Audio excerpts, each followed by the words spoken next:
The Talimena National Scenic Byway is a fantastic mountain drive in Oklahoma and Arkansas, a must-see and experience highway, precisely balanced along the ridges of the Winding Stair Ouachita Mountains, spanning from East Oklahoma to West Arkansas. This scenic masterpiece includes parks, trails, and 22 vistas for your outdoor gazing pleasure.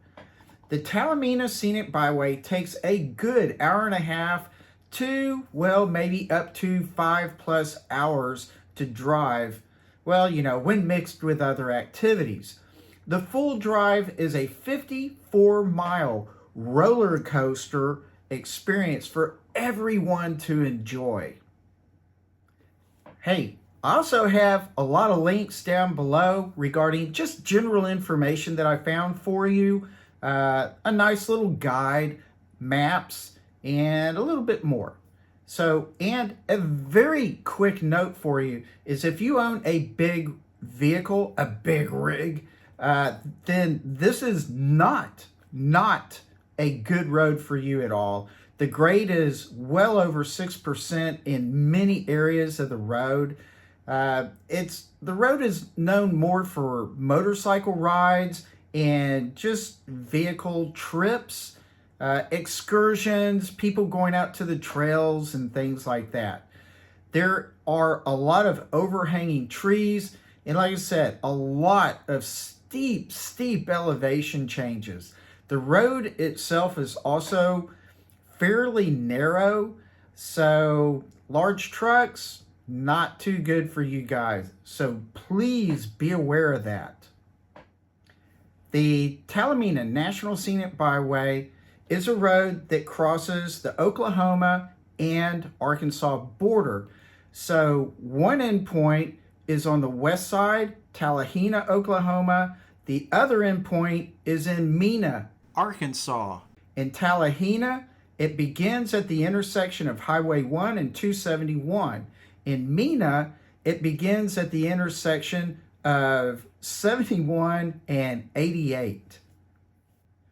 To drive the Talimena National Scenic Byway without any stopping is a good hour and a half. It takes a little while. And if there's traffic like on the weekends, man, you could be spending a good 2 hours just trying to get through it. So be aware of that. And if you want to take some pit stops, just look at the vistas, get some photographs, and have a little bit of knocking around, maybe walk a trail or two. It's going to be 2 to 5 hours maybe.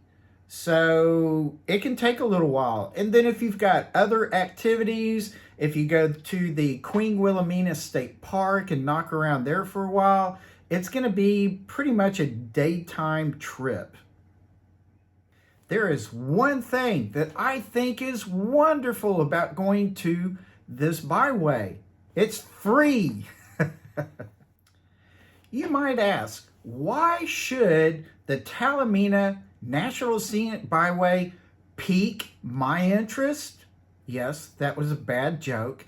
Well, it's packed with picturesque scenery and it's simply a fun drive.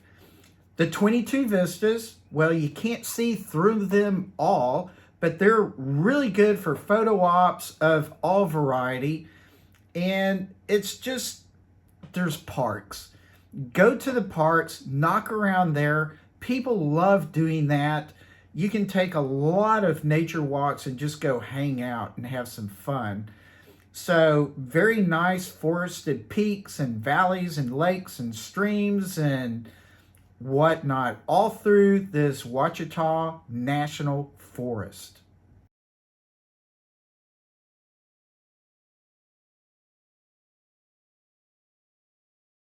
This wonderful National Scenic Byway will take you up Arkansas's tallest mountain, Rich Mountain, being 2,681 feet. The average gradient is 8.9%.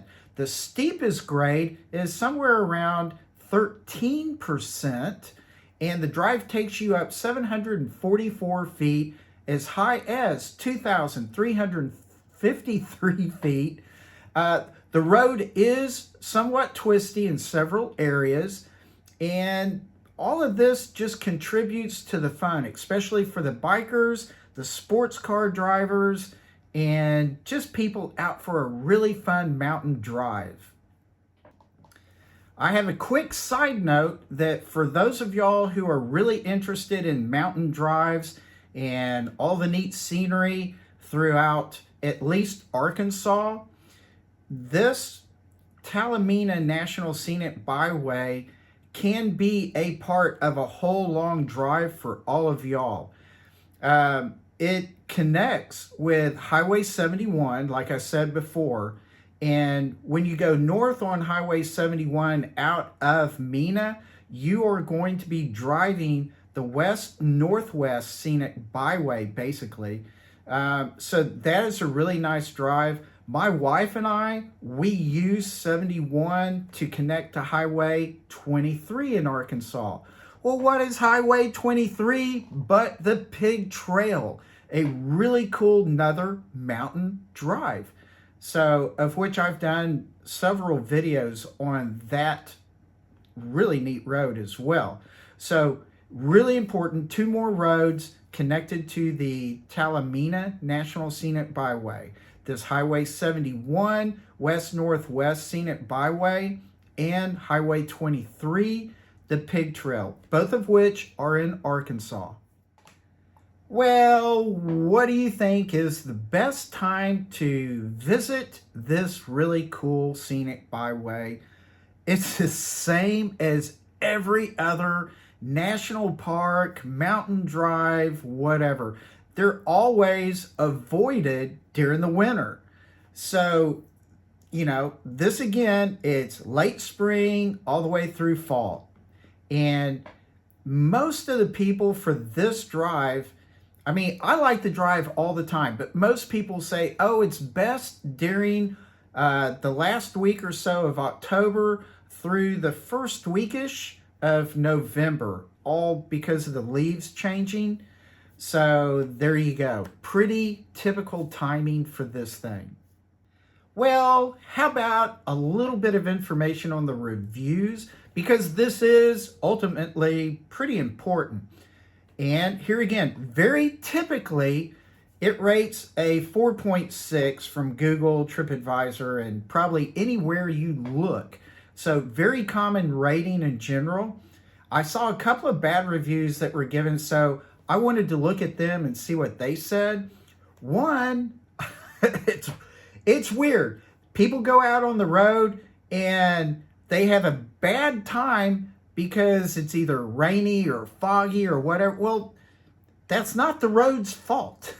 That's Mother Nature. So how do you give a bad review? It's a good review in terms of just telling you, pay attention to the weather and traffic times, things like that, and you'll have a good drive. Just plan a little bit.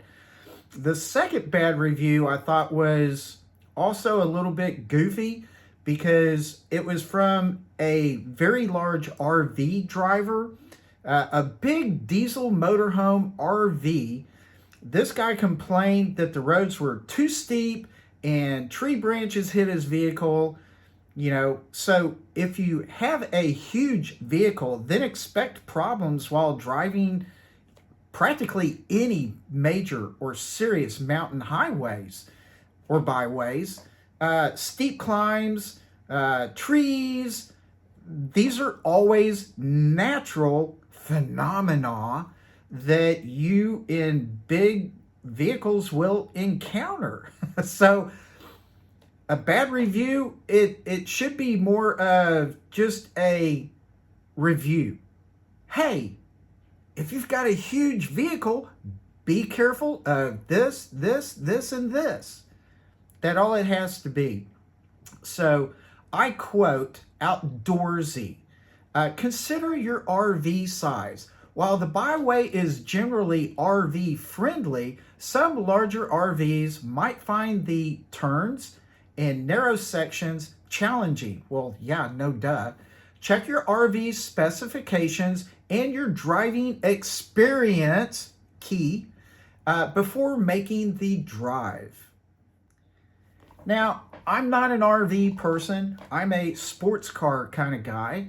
And so I wanted to learn more about your RV people and what you might own, what would be considered a decent size or too big for the Talimena National Scenic Byway. So anywhere between the 1925 feet, perfectly fine. 30 feet should also be okay. Anything larger, you will probably begin to have some issues. I noticed, I'm reading right here some information, a Class C with a heavy-duty chassis, like a Ford E450, a Chevy 3500, or a smaller Class A RV would fit the bill just fine for this road. A strong diesel engine, good brakes are a must.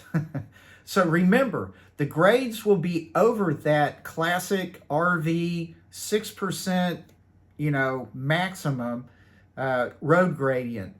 So, if you've got a smaller RV, great. If you've got a big one that can't go over that 6%, better start double checking your abilities. And in terms of some quick reviews, I saw a review for the Queen Wilhelmena State Park. That's located on Rich Mountain, and it gets your typical good reviews as well. It's a hotel lodge, very, very nice. We've been through it a couple of times. Never stayed there though. There is a small train ride that is out for the kids. That's kind of cool. The views from that area are pretty good. It also accommodates some campsites and hiking trails. It is a favorite spot seasonally for, I believe, some car meets or car shows, and definitely some larger motorcycle meetups. So really good for that sort of participation from all of y'all. Hey, you've gotten this far in the video. I really do appreciate it. Consider subscribing and hitting that like button. Hugely important. And you seem like you might want a little more information. So, like I said before, this is all between Talimena, Oklahoma, Mena, Arkansas, 54 miles. It's awesome mountain roads. You drive a ridge line, and, when you drive in one direction, hey, that's neat. Drive it the opposite direction too, like a lot of these mountain roads, and you're going to see more stuff. It's just neat that way. It provides for your typical outdoor activities such as foot and hiking trails, shared use trails, which is like your shared use, people, bikes, horses, whatever. And of course, biking. So the foot hiking trails are the Ouachita National Recreation Trail, Queen Wilhelmena State Park trails, interpretive trails at the Kerr Arboretum, or the Orchard Trail at the East End Visitor Information Center. And then the shared use trails are Billy Creek, Horse Thief, Spring, Old Military, Board Stand, Kerr Nature Center, and Earthquake Ridge Trail. Not too sure about that one. There are still several historic sites along the way. Some are not in use or being maintained, I guess, but still very nice to wander around, such as the Nature Center. We walked the trail for a short while and really enjoyed it. Even found a spider friend that was guarding the walking trail. The downside of the trail, another bad joke, is that there was a ton of poison ivy. Pay particular attention to that little fact. And some quick tips on poison ivy. If you don't know what the plant is, if you don't know what any plant is, don't touch them. That's pretty easy. Know what poison ivy looks like. It's got 3 leaves. They're sort of oval, and they're in a little cluster, possibly a red stem. Stay on the trails, wear protective clothing, wash your clothing and gear very well. Poison ivy, it releases or has an oil, So soap will counteract that. So anyway, wash your skin very well, especially with a lot of soap. Whether you know if you have poison ivy or not, you might want to wash down really well. Pets can get poison ivy too. They can transmit it, spread it.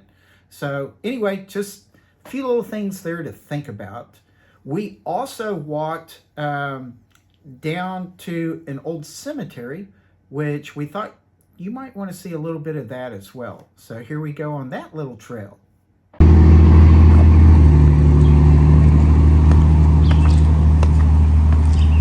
Let's go see dead people. My wife already walked down here. She said she saw one gravestone.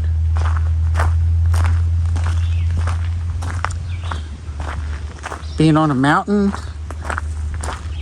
it's obviously very nice and quaint.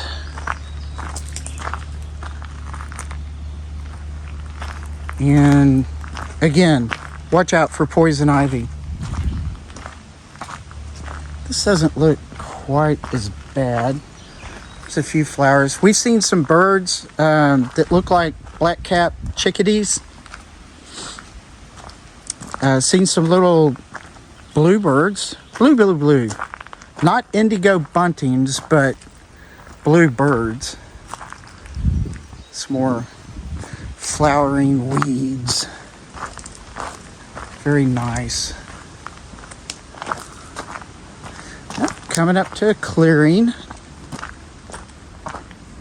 It's kind of rocky. You really should have some walking shoes. And all I've got are, these are my Walmart specials because they're just comfortable for driving.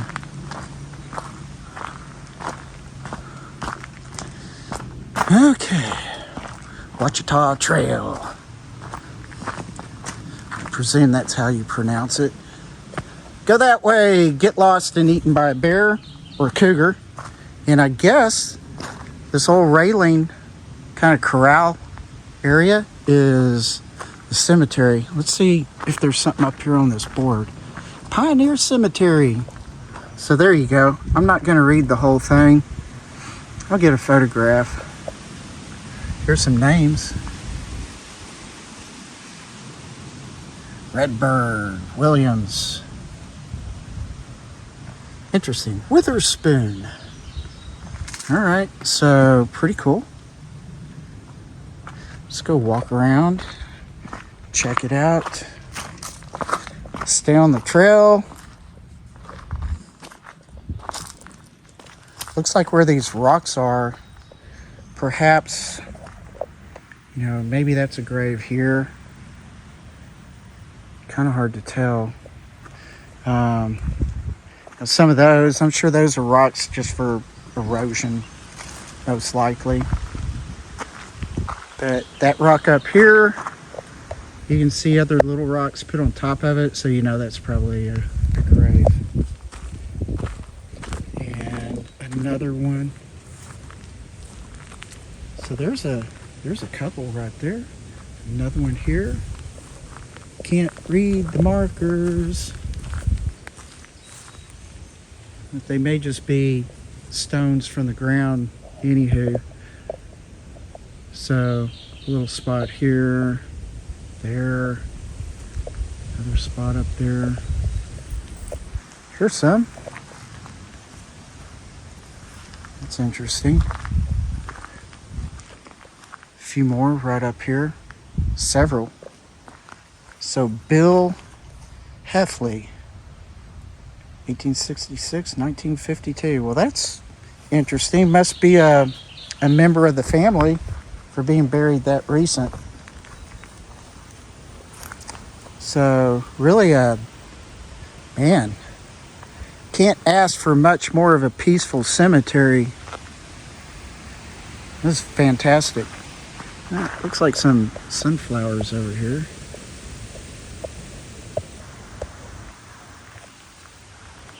Very nice, very quiet, easygoing.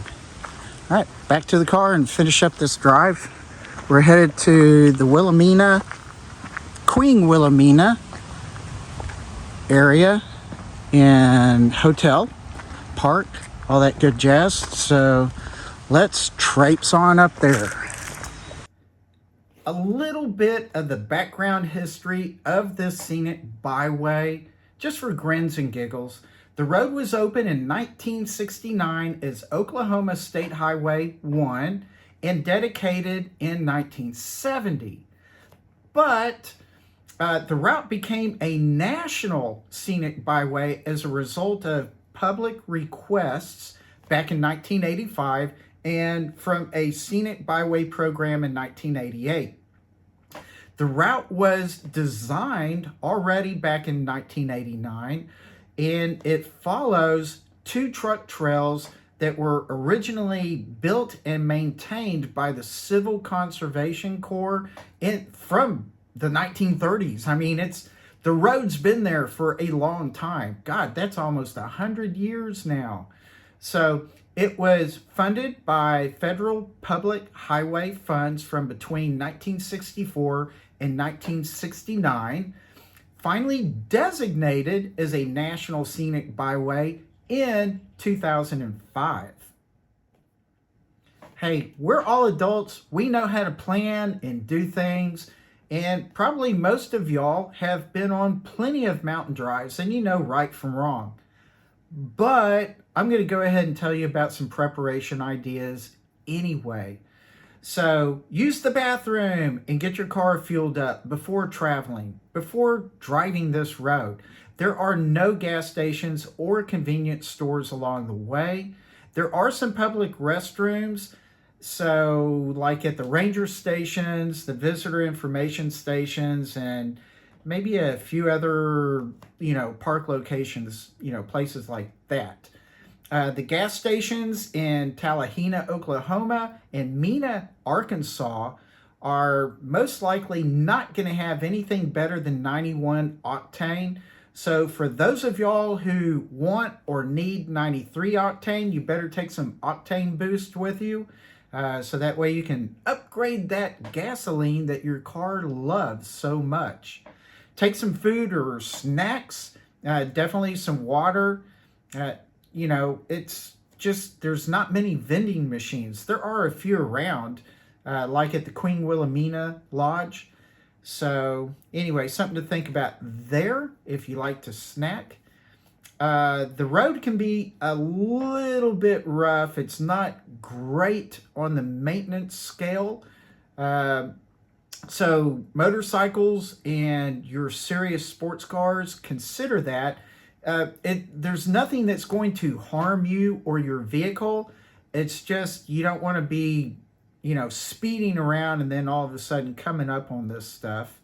The road is narrow, so all you big rigs, big RVs and, trailers, third wheels, things like that, man, this is really not a good road for you guys. You will probably end up just causing a huge backlog.